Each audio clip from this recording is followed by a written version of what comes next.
بکنین از توش 2 تا گل نرگس در بیارین.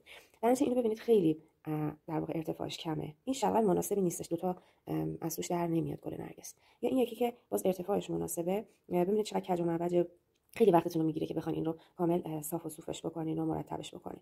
نتیجه تا اونجایی که میتونین یک شلغم انتخاب میکنید که هم ارتفاعش بیشتر از بقیه باشه که بشه نصفش کرد، هر کدوم از هر شلغم 2 تا گل نرگس بشه و هم که گردیش مناسب باشه. من شلغم از وسط نصفش کردم که هر کدومش میتونه یه گل نرگس باشه و با استفاده از چاقو اره مرکبات هم کار انجام دادم. خب شلغم نیازی به پوستگیری نیستش. وقتی که شلغم میخرین توی یخچال نذاریدش، چون سبزیجات خاصیت دارن که وقتی سرد میشن سفت میشن، دیگه نمیتونیم روشون کار بکنیم.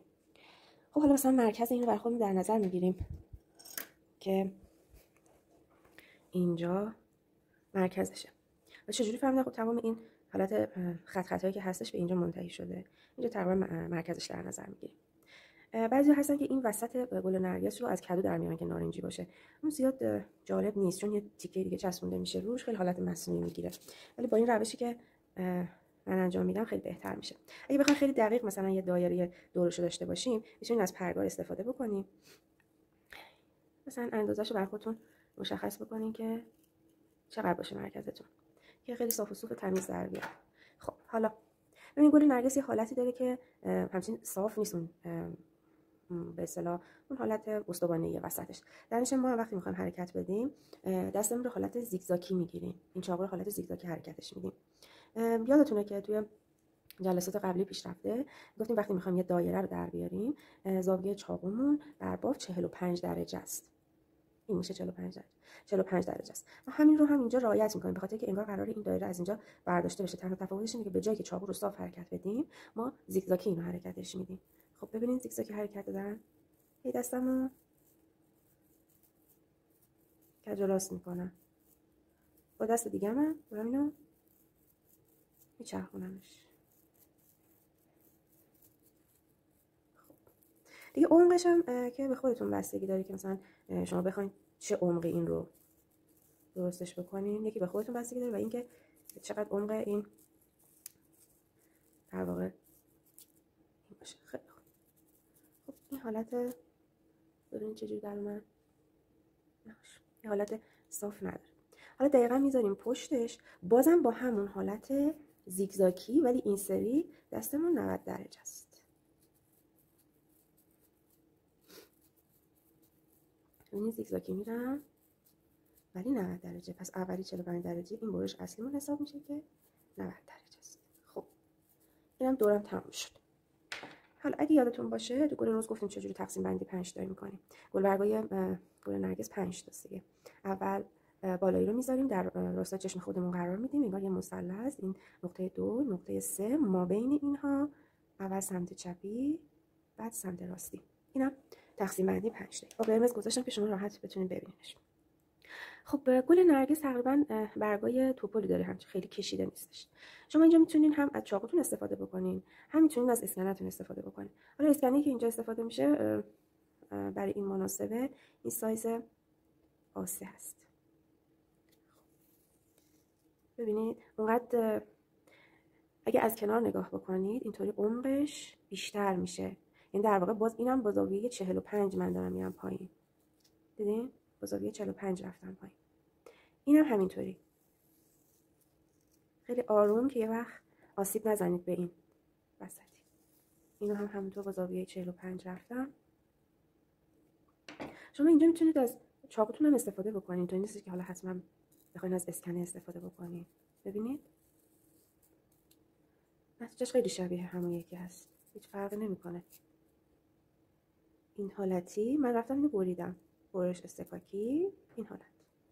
ببینید؟ اینهاش. تو سرعت هم هیچ فرقی نکرد. هم تا باید اصلاحش بکنم، فرقی نمیکنه. باز با چاقو بعد این چیزی اطرافش مقدار بگیرم. خب این الان این حالت این مثل ستاره شد. حالا کاری که میکنم اینجا اگه دستتون نگیرین خیلی بهتره، به خاطر که ممکنه از پشت تیزی چاقو بخوره به دستتون. از این تخت استفاده میکنین و حالت گلبرگ میدین به این. ببین این نوکشو تیز میکنین، چون کلا نرگس همینطوری از وسط یکی هم تیز تیز میشه، به هم دیگه میرسه. ببینید الان این حالت داره، حالت گلبرگ گل نرگس رو بهش میدیم. این دیگه نقاشیه، چیز خاصی نیست، تکنیک نیستش که چجوری اینو مثلا گلبرگ گل نرگسش بکنیم. یه برگیه که اینجاش پهن‌تره، اینجام که به هم دیگه میرسه.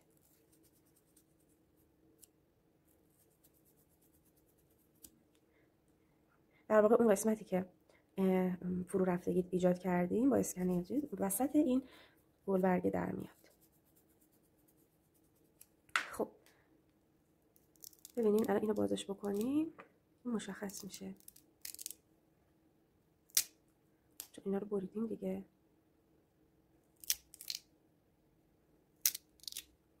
خب این حالت گل نرگس رو الان گرفت. حالا این پاییناشو باید خوب تمیز بکنیم، مرتب بکنیم، این حالت دیگه نباشه. ببین تمام پوستمون شلوارا گرفته شد خود به خود، واسه همین من اصلا پوست نگرفتم اولش.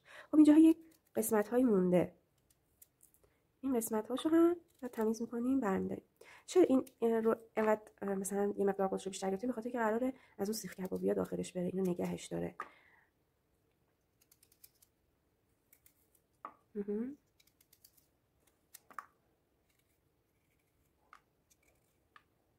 ایناش اینم که گل نرگس. حالا من خدمتتون گفتم این وسطش خب بعضیا میان خیلی بلند میگیرن، اینا خیلی مصنوعی میشه. حالا کاری که من تو اون عکس انجام دادم، ببینید رنگ‌های خوراکی دو مدله، یعنی در واقع دو رنگه، یکی گلدن یلو یکی لیمون یلوه. حالا بسته به سلیقه خودتون، این که گلدنه یه مقدار نارنجی تره، این یکی خیلی زرد در واقع مثل لیمویی، دقیقاً لیمویی میمونه. خب یه قلمو لازم دارین، هم بسته به نظر خودتون که حالا کدومو بخواید استفاده بکنین. خب من الان این دو رنگو ریختم، چون اون یکی رو نمیخواستم استفاده بکنم، خیلی به نارنجی میزنه. همین لیمویی رو من تو عکس استفاده کرده بودم، الانم براتون همین میزنم. من با آب قاطی نمیکنم چون خودش مقدار خیسی داره. اینو رنگش کرده بودم.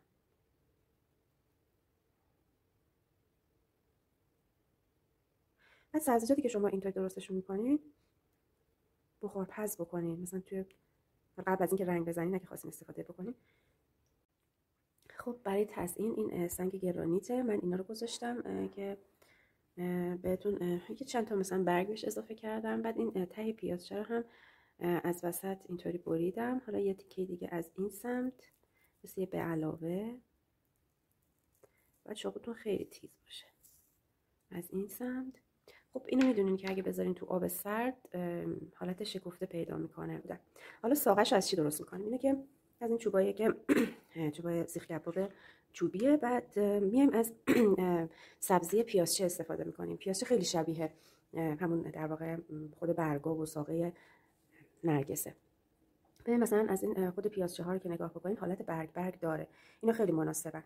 اینو از این قسمتش که مثلا بعضیش خب این از بین میره، از این قسمت میبریم و خیلی آروم قسمت وسطش من میخوام ببرم، انشالله که پاره نشه، به خاطر که این خیلی کم بود ضخامتش.